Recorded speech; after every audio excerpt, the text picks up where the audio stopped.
Bambang Pamungkas sama Ismet. Kalau dapat bonus itu Bambang selalu ingat sama sopir bis. Orang nggak gila atau orang satu itu. Karena apa, kebersamaan di Persija itu sangat tinggi.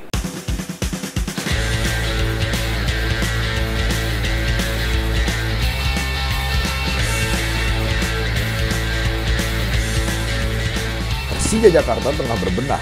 Kedatangan pemilik baru membawa angin segar untuk klub berjuluk Macan Kemayoran tersebut. Sempat terlilit masalah finansial dan indisipliner supporter, Persija memperlihatkan perkembangan positif di Liga 1 musim 2017 kemarin. Persija berhasil finish di peringkat 4 klasemen akhir, posisi tertinggi yang mereka raih sejak finish di posisi 3 pada musim 2010-2011. Selain itu, kondisi finansial mereka pun perlahan membaik. Kita pun berbicara dengan Presiden Persija Gede Widiade membahas persoalan di tubuh Persija saat dirinya bergabung. Menurutnya, kondisi Persija termasuk parah jika dibandingkan dengan klub-klub lain. Menurut saya, hampir setiap klub itu punya problematik yang hampir-hampir sama. Hampir-hampir sama, financial, supporter, hubungan dengan pihak ketiga, dengan kepolisian, sama yang terakhir ini, manajemen. Hampir semua di klub ya, klub-klub saya yang lama pun mereka meminta tolong pertama kali kepada saya untuk handle. Problemnya itu, hubungan dengan kepolisian, financial, manajemen, sama supporter. Hampir semua. Lalu apakah di Persija seperti itu? Hampir. Ya, hubungan dengan kepolisian pada saat saya masuk itu tidak terlalu kondusif, lalu manajemen juga tidak ada, lalu financial juga tidak bagus, manajemen juga tidak ada, infrastruktur tidak ada. Sekarang ini beban berjalan itu kita tidak ada. Maksudnya itu hutang jangka pendek kepada siapapun, kepada pemilik lapangan, kepada catering, kepada jersey, kepada apapun, kepada travel, kepada hotel, gaji karyawan, gaji pemain, semua alhamdulillah itu tercover per Desember. Menghadapi musim 2018, Persija melakukan sejumlah bongkar pasang pemain. Apalagi akan tampil di Piala AFC. Beberapa pemain telah didatangkan, mulai dari Rico Simanjuntak, Asri Akbar, Arthur Bonai, dan pemain asing seperti Marco Simic, Ivan Carlos, sampai Jameson da Silva. Bahkan, Persija sempat mendekati Evan Dimas sebelum akhirnya sang pemain bergabung dengan klub Liga Malaysia, Selangor FA. Tahun 2017 saya tidak terlalu banyak melakukan perubahan di tim, hanya saya melakukan perubahan mendasar di manajerial sama di pendekatan kepada pemain. Endingnya bisa dapat peringkat 4 gitu. Yang terakhir, klub yang bagus pun tetangga kita belanja banyak pemain top ternyata juga terpuruk gitu.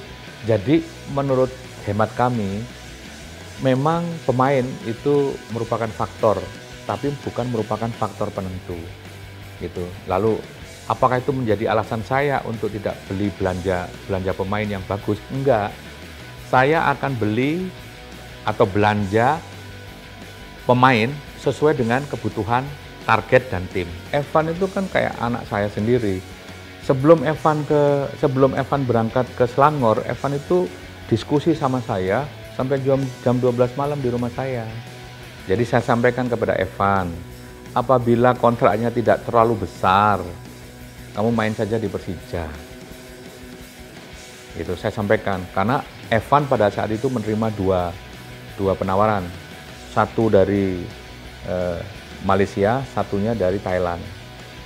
Dan yang dari Malaysia relatif dia lebih dekat, bahasanya lebih mudah, attitude kebudayaan lebih sama dengan Indonesia, dan pricing kontraknya lebih tinggi, sangat tinggi. Namun, manajemen Persija sempat banjir kritik setelah melepas William Pacheco. Bek Brazil ini memang tampil baik dan mengoleksi 5 gol musim lalu. Manajemen Persija pun menjelaskan kalau sang pemain memang seakan sudah tidak ingin bertahan di Jakarta lagi. Yang perlu harus saya sampaikan kepada masyarakat Jakarta, saya sama William Pacheco itu belum pernah ketemu. Jadi hampir setelah pertandingan, dia itu di pertandingan terakhir lawan Bayangkara yang bersangkutan tidak mau main. Ya, habis pertandingan berakhir dengan Bayangkara, besok paginya dia langsung pergi. Jadi belum sempat bicara, tahu-tahu yang bersangkutan sudah melakukan kontrak dengan klub di Malaysia. Jadi Itu yang terjadi supaya masyarakat clear. Jadi kalau yang lain-lain itu datang ke saya, seperti Ryuji itu datang ke saya. Ryuji itu kita perpanjang 2 tahun malahan. Tapi Ryuji datang ke saya dengan hormat, dia menyampaikan keinginan, Pak Gede, saya pengen di Persija. Tapi saya punya kebutuhan 2 yang harus saya pertimbangkan. 1, saya masih muda, saya ingin bermain di level internasional. 2, saya membutuhkan biaya banyak untuk keperluan pengobatan ayah saya. Kalau si William ini enggak. Jadi dia datang,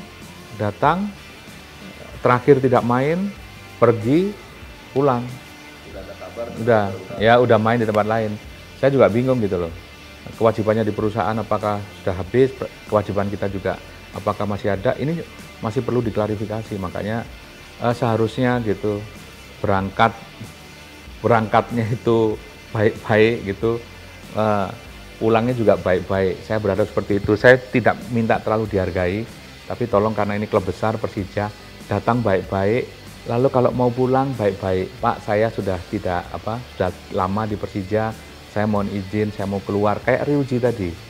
Ryuji itu pemain muda tapi punya etika yang sangat tinggi, punya santun yang perlu dihargai. Jadi saya harap pemain semua seperti itu.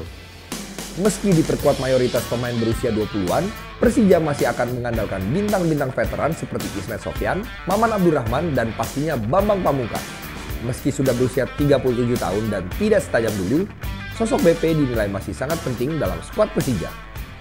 Kalau menurut saya, Bambang Pamungkas, bagi saya pribadi, dia marquee player saya, idola saya. Attitude sangat bagus. Skill sangat bagus. Saya tidak bayangkan kalau Tuhan kasih umur dia, ditarik umurnya jadi 25. Saya nggak bisa bayangin. Siapa yang bisa nahan dia? Leadership bagus. Tidak menutup leadership yang lain-lain. Bambang, Ismet, Maman, Gunawan itu punya karakteristik yang berbeda-beda. Nah karena Anda nanya hanya Bambang, yang lain-lain juga punya kelebihan. Bambang ini tidak egois. Bisa menjadi perekat, pemersatu teman-temannya di luar dan di dalam lapangan. Saya sangat enak gitu loh. Bicara sama Bambang, Ismet, sama Maman, sama Gunawan, itu sudah mencerminkan seluruh tim. Kenapa? Hidup kita titipkan mereka, hidup mereka dititipkan kepada saya.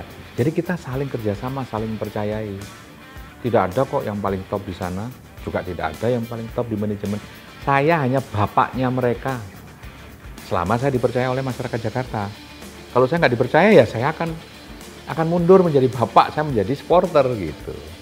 Bambang, as a leader, as a friend, as a senior, El Capitano. Di samping Ismet. Udah kayak keluarga sendiri. Udah. Kalau di dalam itu sudah kayak keluarga sendiri. Kenapa? Mereka di mes, makan bareng, sholat bareng, berendam air dingin bareng, dimaki-maki ya bareng, dikasih bonus bareng, gajinya mundur bareng, gajinya kecepatan bareng. Jadi tidak ada pengecualian. Itu yang saya salut.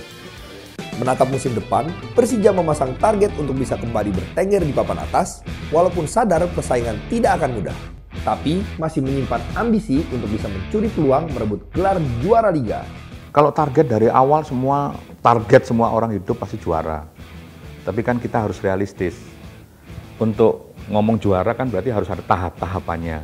Tidak bisa kita ngomong juara. Apa yang kamu persiapkan untuk juara? Ini aja enggak punya, ini aja enggak punya, ini aja enggak punya. Kenapa saya bikin targetnya bertahap? 5-7, 3-5, 1-3. Itu semua ada dasarnya. 1, mengenai fasilitas yang disediakan oleh manajemen. 2, mengenai fasilitas keuangan manajemen terhadap pemain sama fasilitas. 3, persiapan manajemen. 4, ini sarana prasarana. Ini yang penting. Bagaimana kita itu meminta kepada pemain, kamu besok harus juara, sedangkan lapangan tidak punya, home base tidak punya, base tidak punya, mes tidak punya. Kan tidak fair. Saya menjanjikan kepada masyarakat Jakarta juara 1, kan sama dengan bohong. Pelan-pelan, pemain ini kan juga pengen juara, saya juga pengen juara. Tapi apa yang sudah kita persiapkan? semua pengen juara. Tapi realistisnya di mana posisi kita? Dengan fasilitas yang ada seperti itu di mana? Seperti kemarin, kita target di 5 sampai 7. Kecelakaan di 4, alhamdulillah. Ya toh? Ya. Target kita tahun ini 3 sampai 5. Kepleset juara, alhamdulillah, siapa yang tidak pengen? Tapi kalau ditanya targetnya Pak Gede sesuai dengan kemampuan, kita lihat tadi apakah fasilitasnya sudah mencukupi untuk pemain itu mengejar juara 1. Harus kita breakdown. Jangan kita itu meminta pemain untuk mati-matian kalau kita sendiri belum memberikan fasilitas. Demi mengejar target tersebut, Persija pun berniat pulang tandang kembali ke Jakarta setelah musim lalu bermain di Bekasi. Meski masih terganjal izin, Gede menegaskan Stadion Utama Gelora Bung Karno akan jadi prioritas kandang Persija. Lalu, apakah The Jackmania yang selama ini dicap nakal bakal bisa menjaga GBK yang baru saja direnovasi? Siapa yang tidak mau main di GBK itu siapa? Gitu loh. Jadi kalau ada kemarin teman-teman, wah Pak Gede bodoh brengsek, kenapa main di Bekasi? Saya juga pengen main di Jakarta gitu. Tapi di mana? Di mana coba? GBK tidak mungkin, 1 sedang direnovasi, 2 akan diperuntukkan bagi Asian Games. Harganya berapapun sewanya, kami lebih firm main di Jakarta karena sudut keamanan. Rekan-rekan supporter pasti akan lebih aman karena rumahnya Jakarta. Biaya, mereka tidak perlu lagi naik bis ke sana. Ketiga, daya tampung yang dulunya hanya 30 sekarang bisa 70. Jadi banyak faktor yang membuat saya ingin segera memindahkan dari Patriot ke GBK. Tapi kalau GBK-nya masih tidak memungkinkan saya pakai, mau tidak mau kan harus ke Patriot. Sekarang ada masalah. Patriot besok direnovasi untuk kepentingan Asian Games. Harus kemana kami? Ini kan harus dipikir orang banyak. Beda dengan Bandung, beda dengan Malang, beda dengan Surabaya. Mereka nggak terlibat Asian Games.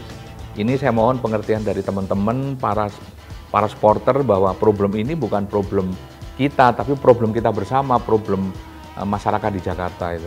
Mengapa saya mengatakan Jackmania mampu untuk menjaga? Karena apa? Yang mau main di Jakarta itu keinginan Jackmania. Apa mungkin Jackmania mau merusak kepercayaan kepolisian sama GBK?